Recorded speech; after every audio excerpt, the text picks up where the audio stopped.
రైతే రాజు అంటారు కదా, మీకేమనిపిస్తుంది? రైతే రాజు అనిపిస్తుందా నిజంగా? ఎంత కష్టపడ్డా ఏం ఫలితం లేకుండా పోతుంది.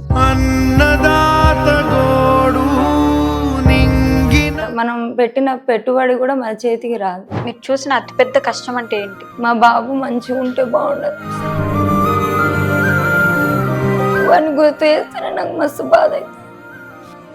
హెల్త్ బాగాలేదా బాబుకి? చూస్తుంటే ముక్కులకి బ్లడ్ పడుతుంది. అర్థం కాలేదు. బ్లడ్ వచ్చేస్తుంది ముక్కులకి.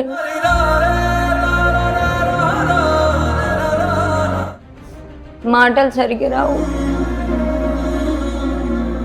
మీరు 3 పూట్ల తినకుండా ఉండిపోయిన రోజులు ఏమైనా ఉన్నాయా? ఇప్పటికి కూడా మేము ఒక్కొక్క రోజు కారం వేసుకొని తింటాం. పిల్లలు కూడా తినేస్తారు. ఒక రోజు ఏడవని రోజు ఉండదు. నేనైతే బట్టలు అన్ని అమ్మ వాళ్ళు కొనిచ్చే వాళ్ళ మీకు? ఇప్పుడు పిల్లలకు మీరు కొనిచ్చిన? మమ్మల్ని అయితే ఎట్లా చూసుకుందో అమ్మ, అదే స్టేజ్ లో నేను నా పిల్లల్ని చూస్తున్నా.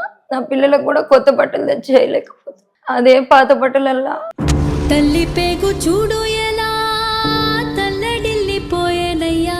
మీరు చెప్పారా వచ్చేస్తాను తమ్ముడు, నా వల్ల అవ్వట్లేదు, నేను ఉండలేకపోతున్నాను మావయ్య తోటి? చాలా సార్లు చెప్పిన, అమ్మ కాలు పట్టుకున్నా, నేను ఉండలేదు.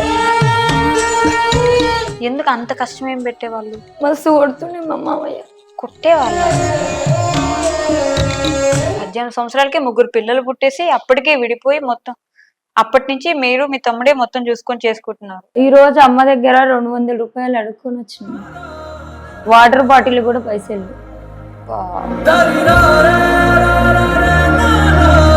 మిమ్మల్ని చిన్నప్పటి నుంచి చూసారు కదా, సో ఆవిడ అంత కష్టపడింది కదా, ఆవిడ గురించి ఏం చెప్తారు? ఆవిడ కోసం ఏమైనా చెప్పాలనుకుంటే కూడా చెప్పొచ్చు. ఆవిడ మమ్మల్ని ఇద్దరు తల్లిదండ్రులు కలిసి సాత్యట సాత్తారు. మా అమ్మ ఒక్కతైనా మమ్మల్ని అట్లా సాధింది. ఏ లోటు రాకుండా సాధింది. అమ్మాయినా ఆమెనే, నాన్నైనా అన్నైనా ప్రతి ఒక్కటి ఒక పెద్దది ఒక్కతే అందరి బలం ధైర్యం మాకు ఇచ్చింది.